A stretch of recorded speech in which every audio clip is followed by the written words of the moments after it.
तो क्या शुद्ध है भगवान को चढ़ाने वाला चढ़ावा? तिरुपति बालाजी मंदिर में मिलावटी प्रसाद का मामला सामने आने के बाद भक्तों की आस्था को आघात पहुंचा है। हर जगह होने वाला यह मिलावट का खेल अब भगवान के भोग पर भी हो रहा है। ऐसे में हर मंदिर के सामने लगी प्रसाद की दुकानें भक्तों को आकर्षित तो कर रही हैं, लेकिन शक की एक गुंजाइश के साथ। तिरुपति बालाजी मंदिर की इस घटना के बाद भक्तों के मन में यह सवाल उठने लगा है कि मंदिर के बाहर की दुकानें जिस चढ़ावे को वह लेकर चढ़ाने जा रहे हैं वह शुद्ध है भी या नहीं। ऐसा हम नहीं कह रहे, बल्कि मंदिरों में आने वाले भक्त खुद यह बयां कर रहे हैं। यह मामला सामने आने के बाद राष्ट्रीय प्रस्तावना की टीम ने जब गोमती नदी के तट पर स्थित हनुमान सेतु मंदिर का दौरा किया तो वहां का नजारा काफी बदला नजर आया। प्रसाद की दुकानें तो लगी थी, लेकिन भीड़ ना के बराबर थी। दुकानदार भक्तों की राह ताकते नजर आ रहे थे। हालांकि मिलावटखोरी के मुद्दे पर दुकानदार कुछ भी बोलने से बचते नजर आए, जबकि दर्शन करने आए श्रद्धालुओं ने खुलकर बात की। उन्होंने यहाँ तक कह दिया कि बाहर से प्रसाद लेने से अच्छा है कि वह घर से ही भगवान को भोग बनाकर लाए। राष्ट्रीय प्रस्तावना के लिए लखनऊ से कैमरामैन प्रियांशु के साथ युक्ता पांडे की रिपोर्ट। नमस्कार, आप देख रहे हैं राष्ट्रीय प्रस्तावना और मैं हूं आपके साथ युक्ता। जगह जगह पर मिठाई को लेकर मारामारी चल रही है, यानी जो भगवान के मंदिर में प्रसाद का भोग लगता है यानी मीठा, उसको लेकर जगह जगह पर मारी चल रही है। जिस तरह से तिरुपति बालाजी मंदिर का प्रकरण सामने आया है कि जानवरों की चर्बी से यहाँ जो घी बनता है वो भगवान के प्रसाद में चढ़ाया जाता था, जिसको लेकर अब उत्तर प्रदेश ने भी इस मामले को लेकर तूल पकड़ लिया। आपको बता दें कि लखनऊ के इस वक्त हम हनुमान सेतु मंदिर में उपस्थित हैं और आप देख सकते हैं मेरे ठीक पीछे किस तरह से मंदिरों को दुकानों में अब भीड़ आपको कम दिखाई दे रही है, यानी कि जो ग्राहक है, जो मिठाई के खरीदार है, वो सतर्क हो गए हैं। इस मामले ने इतना आगे तूल पकड़ लिया है कि लोग प्रसाद खरीदने से पहले जांच पड़ताल करें। वैसे यहाँ के मुख्यमंत्री योगी आदित्यनाथ ने भी इस मामले को लेकर गंभीरता दिखाई है और वो लगातार हर जगह पर मिठाई की दुकान हो या फिर चाहे खाने की जगह पे हो, वहां पर सीसीटीवी कैमरे लगवाने की मांग तो कर ही रहे हैं, आदेश भी कर रहे हैं और साथ में ये भी कह रहे हैं कि अब जो है जो प्रसाद मंदिर पे चढ़ेगा यानी वो निगरानी में चढ़ेगा। किस तरह से किस सामान का प्रयोग करके ये प्रसाद बनाया जा रहा है या किस तरह का लोग खाने में प्रयोग कर रहे हैं, उसको लेकर अब यहाँ पर शासन प्रशासन सरकार पूरी तरह सतर्क नजर आ रही है और लोग भी अब इस चीज की निगरानी कर रहे हैं। यानी कि जो ग्राहक हैं वो जाते हैं तो पहले क्रॉस क्वेश्चन करते हैं कि ये प्रसाद, ये मिठाई किस चीज से बनी है, किस तरह की चीजों का प्रयोग हुआ। आप देख रहे हैं कि अब दुकानों पे सन्नाटा आपको देखने को मिल रहा है और किस तरह से अब मंदिरों पे कहीं ना कहीं अफरा तफरी का माहौल है और कहीं ना कहीं जो दुकानदार है वो परेशान हो गए। अभी बीच में नवरात्रि आने वाला है और कहीं ना कहीं मंदिरों पे भीड़ होनी चाहिए, लेकिन अब प्रसाद को लेकर जो हाहाकार मचा है वो कहीं ना कहीं मामले को तूल लेकर जा रहा है। राष्ट्रीय प्रस्तावना के लखनऊ से कैमरामैन प्रियांशु के साथ युक्ता पांडे की रिपोर्ट।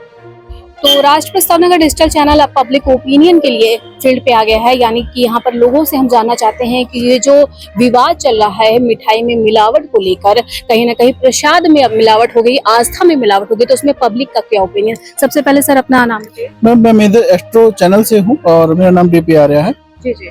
तो ये जो मिलावट को लेकर तिरुपति मंदिर में जो हुआ है, अब हर जगह पे जांच आ रही है, फिर चाहे वृंदावन का कृष्ण जी की नगरी हो या फिर लखनऊ में या फिर हनुमान सेतु में, तो इसमें आपको क्या लग रहा है कि जो जांच हो रही है, शासन प्रशासन अलर्ट भी नजर आ रहा है, पब्लिक भी कहीं ना कहीं अब इसमें सतर्क हो गई, इसमें आपकी क्या राय है? डेफिनेटली मैम, ये बहुत पहले होना चाहिए क्योंकि हम भारत देश के रहते हैं। भारत देश का मतलब वैदिक ही है और वैदिक में मांस या उससे संबंधित किसी भी चीज का प्रयोग होना वर्जित है।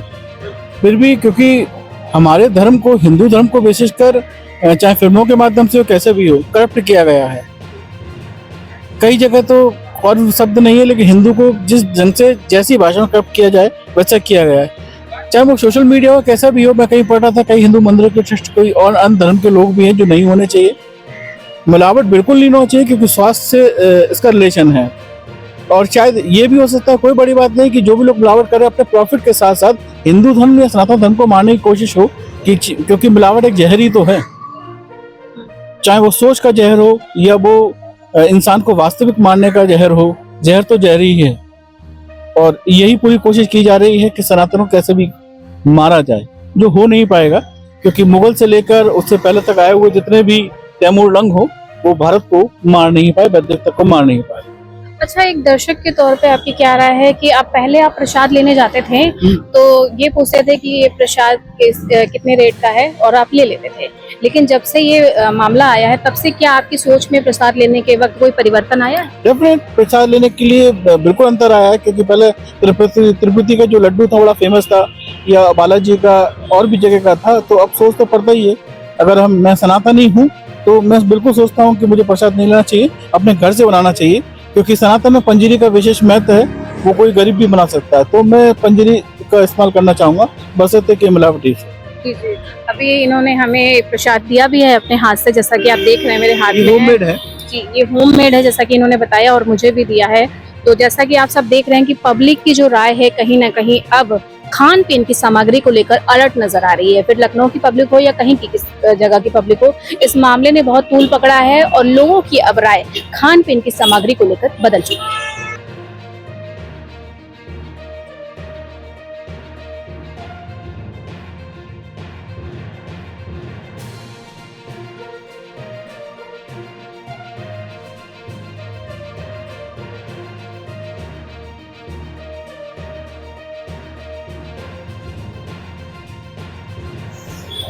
कहते हैं कि भूख ना देखे कोई मिलावट। एक तरफ मिलावट को लेकर चाहे फिर उत्तर प्रदेश हो या फिर और अदर प्रदेश हो, वहां पर हड़कंप मचा हुआ है, लेकिन जो गरीब वर्ग के लोग होते हैं जो भूख के लिए हर दिन संघर्ष करते हैं, उनको मिलावट से कोई लेना देना नहीं होता। उनको मतलब होता है तो सिर्फ अपनी पेट की भूख को मिटाने का। आप देख रहे हैं मेरे ठीक पीछे, देखिए कुछ यहाँ पर लोग हैं और हर दिन यहाँ पर हनुमान सेतु मंदिर प्रांगण में लोग आते हैं और खाने की सामग्री यहाँ पर लोगों को वितरित करते हैं। फिर चाहे वो कुछ भी हो सकता है, फिर चाहे वो मीठा हो या घर का बना हो या फिर बाहर से खरीदी हुई चीज हो, यहाँ पर लोग रोज वितरण करने का कार्य करते हैं और लोग यहाँ पर लेते भी हैं और उसको खाते हैं। लेकिन आप जिस तरह से हर जगह पर अब प्रसाद को लेकर हो या खाने की सामग्री को लेकर मारामारी चल रही है, अफरा तफरी चल रही है, वो कहीं ना कहीं चिंता का विषय बन गया है। लेकिन जो गरीब व्यक्ति होता है, जिसको सिर्फ अपनी भूख से मतलब होती है, उसको कहीं ना कहीं मिलावट से कोई मतलब नहीं।